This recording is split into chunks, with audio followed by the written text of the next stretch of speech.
Assalamualaikum warahmatullahi wabarakatuh. Saya Dr. Melisa Khairani, peserta Latsar CPNS tahun 2023, akan mempresentasikan rancangan aktualisasi dengan judul Optimalisasi Penderita Diabetes Mellitus melalui gerakan Ceker Dia atau Cegah Kejadian dan Resiko Komplikasi Diabetes Mellitus dengan metode ketuban di UPTD Puskesmas Saptajaya. Saya merupakan peserta Latsar CPNS Angkatan 14, Kelompok 4, NDH 14, instansi pemerintah Kabupaten Aceh Tamiang dengan unit kerja di UPTD Puskesmas Saptajaya. Puskesmas Saptajaya terletak di Desa Sukamulya, Kecamatan Rantau, Kabupaten Aceh Tamiang.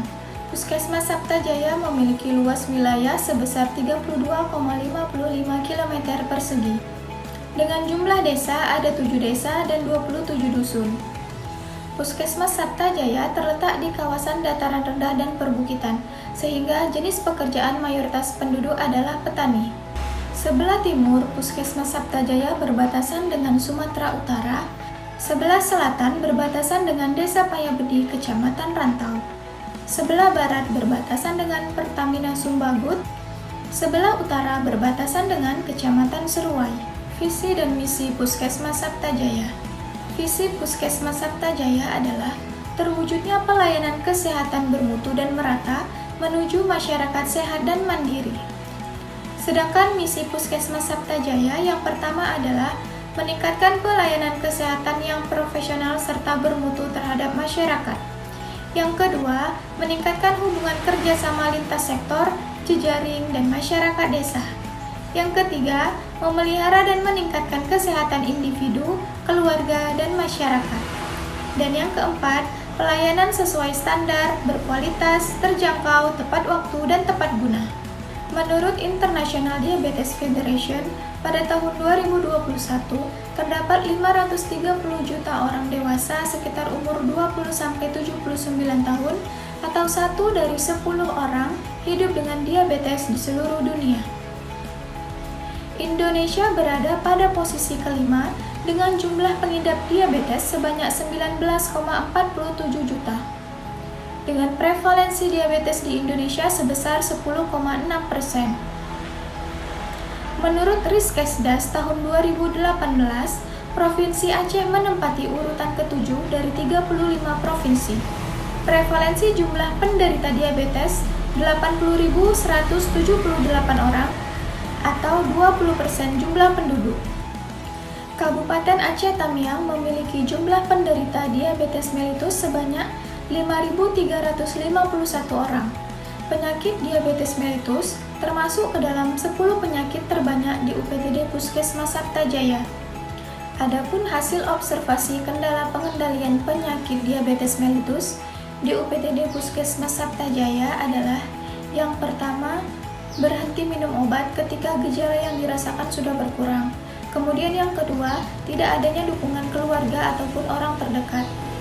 Yang ketiga, lupa waktu kontrol pengobatan. Dan yang terakhir, berobat ketika sudah mengalami komplikasi. Ada 3 isu di UPTD Puskesmas Saptajaya yang saya angkat. Yang pertama yaitu masih tingginya angka diabetes mellitus di Puskesmas Saptajaya. Nah, di mana berdasarkan data dari bulan Januari 2023 hingga bulan Juli 2023 didapatkan ada 134 orang dengan kadar glukosa yang tinggi. Dari 134 orang yang terdeteksi dengan kadar glukosa yang tinggi, hanya 66 orang yang berobat ke puskesmas.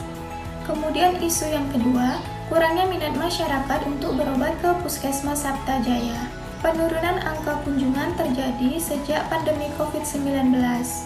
Angka kunjungan setelah pandemi COVID-19 menurun sekitar 30%, dari yang awalnya setiap bulannya bisa menerima 700-800 kunjungan, saat ini hanya menerima 400-500 kunjungan setiap bulannya.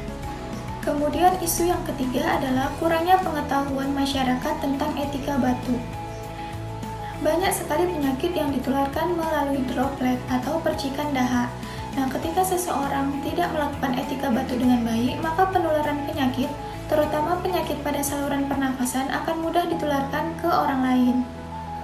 Dari ketiga isu tadi, dilakukanlah analisis tapisan isu menggunakan USG untuk menentukan korelasi core isu.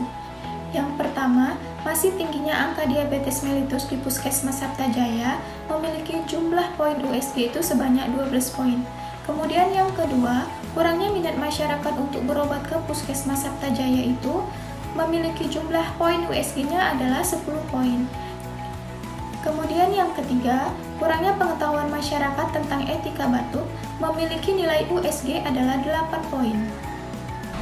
Berdasarkan analisis tapisan isu menggunakan USG, maka didapatkanlah core isu yaitu masih tingginya angka diabetes mellitus di UPTD Puskesmas Saptajaya. Masih tingginya angka diabetes mellitus di UPTD Puskesmas Saptajaya antara lain dipengaruhi oleh money atau dana, yaitu anggaran terbatas untuk promosi kesehatan. Kemudian yang kedua dipengaruhi oleh materialnya, yaitu kurangnya media edukasi kepada masyarakat sebagai sarana promosi. Kemudian yang ketiga dari man atau manusianya, yaitu kurangnya dukungan keluarga terhadap pasien diabetes mellitus, serta tidak adanya kesadaran dari penderita untuk minum obat secara teratur. Kemudian yang terakhir ada faktor dari sistemnya, yaitu akses masyarakat ke puskesmas itu terbatas. Berdasarkan core isu yang sudah ditetapkan, yaitu masih tingginya angka diabetes mellitus di UPTD Puskesmas Saptajaya, maka ditetapkanlah gagasan kreatif, yaitu optimalisasi penderita diabetes mellitus melalui gerakan Ceker Dia atau cegah kejadian dan resiko komplikasi diabetes mellitus dengan metode ketuban berbasis digital di UPTD Puskesmas Saptajaya. Adapun metode ketuban di sini yaitu terdiri dari kenali faktor resiko dengan melakukan screening diabetes mellitus, tepat waktu kontrol dengan memberikan kalender edukasi kontrol rutin dan stiker minum obat, beri perawatan pada kaki dengan memberikan edukasi cara perawatan kaki bagi penderita diabetes mellitus, serta melakukan senam kaki untuk menghindari komplikasi yang terjadi pada kaki yang dapat mengakibatkan amputasi kaki. Ayo ke Posbindu untuk melakukan pengecekan kadar gula darah secara teratur setiap sebulan sekali, serta memberikan grafik pengendalian diabetes mellitus yang berguna untuk memantau perkembangan kadar gula darah penderita sepanjang tahun dan diisi oleh petugas puskesmas. Nutrisi seimbang dan olahraga, yaitu dengan memberikan edukasi kepada penderita diabetes mellitus tentang diet bagi penderita DM dan olahraga rutin bagi penderita diabetes mellitus. Adapun kegiatan kreatif yang akan dilakukan, yang pertama membuat tim gerakan Ceker Dia.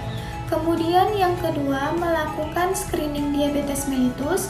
Yang ketiga membuat kalender edukasi kontrol rutin dan stiker minum obat. Yang keempat merancang media edukasi. Yang kelima merancang video edukasi. Yang keenam membuat grafik pengendalian DM. Yang ketujuh melakukan evaluasi akhir hasil kegiatan. Kegiatan pertama yaitu membentuk tim gerakan Ceker Dia atau cegah kejadian dan resiko komplikasi diabetes mellitus. Untuk tahapan kegiatannya, yang pertama melakukan koordinasi dengan kepala puskesmas, yang kedua mengusulkan nama-nama yang akan tergabung dalam tim, yang ketiga membuat SK tim, dan yang keempat melaporkan SK tim kepada kepala puskesmas. Kegiatan satu ini merupakan implementasi dari core values berakhlak kolaboratif. Untuk kontribusi terhadap misi organisasi yaitu meningkatkan pelayanan kesehatan yang profesional serta bermutu terhadap masyarakat dengan mengoptimalisasi pelayanan diabetes mellitus bagi masyarakat. Kegiatan kedua yaitu melakukan screening diabetes mellitus. Untuk tahapan kegiatannya, yang pertama melakukan koordinasi dengan kepala puskesmas, petugas PTM dan juga petugas poli. Yang kedua, membuat form screening dengan format FindRisk menggunakan Google Forms. Yang ketiga, melakukan pembuatan barcode link screening. Yang keempat, melakukan uji coba link screening.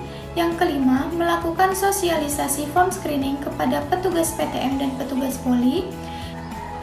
Yang keenam, menentukan waktu dan tempat pelaksanaan screening. Ketujuh, melakukan pengisian link screening. 8. Merekap data hasil pengisian form screening.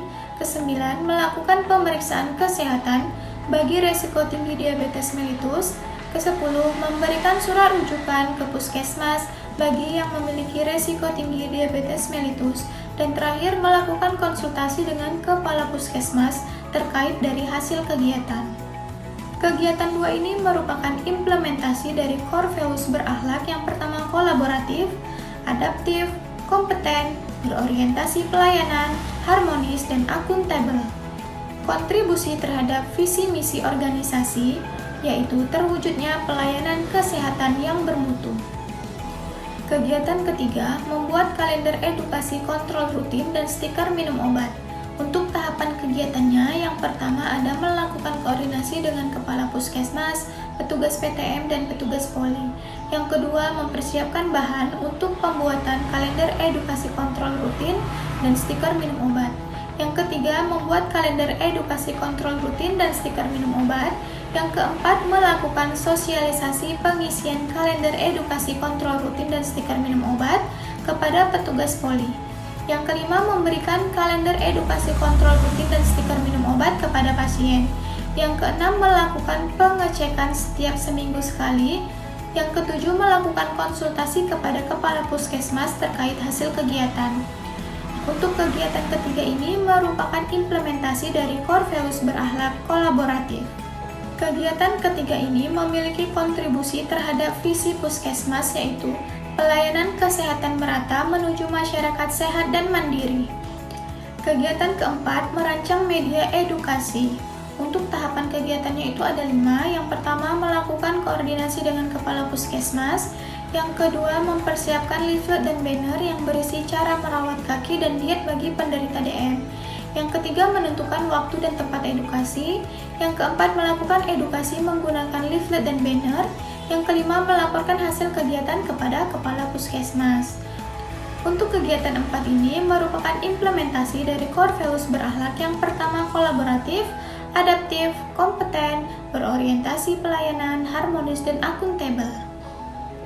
Kegiatan 4 ini memiliki kontribusi terhadap visi pelayanan kesehatan merata menuju masyarakat sehat dan mandiri. Kegiatan 5, merancang video edukasi, terdiri dari 6 tahapan.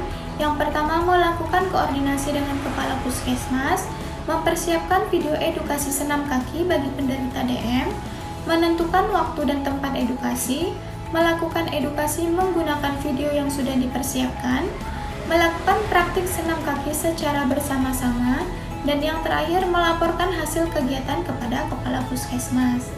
Untuk kegiatan 5 ini merupakan implementasi dari core values berakhlak, kolaboratif, adaptif, berorientasi pelayanan, harmonis, dan akuntabel.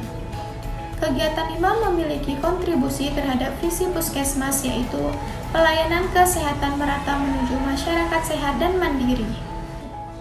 Kegiatan 6, membuat grafik pengendalian DM. Untuk tahapan kegiatannya, yang pertama melakukan koordinasi dengan kepala puskesmas, petugas PTM, dan petugas poli. Yang kedua, membuat grafik pengendalian DM menggunakan Microsoft Excel. Yang ketiga, melakukan sosialisasi pengisian grafik pengendalian DM kepada petugas poli dan petugas PTM. Yang keempat, menentukan waktu dan tempat pelaksanaan. Yang kelima, memberikan grafik pengendalian DM kepada penderita DM. Yang keenam, melakukan pengecekan grafik pengendalian DM setiap bulannya. Yang ketujuh, melaporkan hasil kegiatan kepada kepala puskesmas. Untuk kegiatan 6 ini merupakan implementasi dari core values berakhlak, kolaboratif, adaptif, berorientasi pelayanan, harmonis, dan akuntabel. Kegiatan 6 memiliki kontribusi terhadap misi puskesmas, yaitu memberikan pelayanan kesehatan berkualitas, terjangkau, tepat waktu, dan tepat guna. Kegiatan ketujuh melakukan evaluasi kegiatan yang terdiri dari tahapan kegiatan yang pertama, melakukan koordinasi dengan kepala puskesmas, kedua, membuat laporan evaluasi, ketiga, membuat kesimpulan hasil keseluruhan kegiatan, dan yang terakhir, membuat lampiran aktualisasi.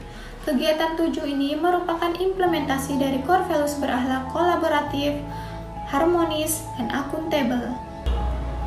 Kegiatan ketujuh ini memiliki kontribusi terhadap misi puskesmas, yaitu meningkatkan pelayanan kesehatan yang profesional serta bermutu terhadap masyarakat.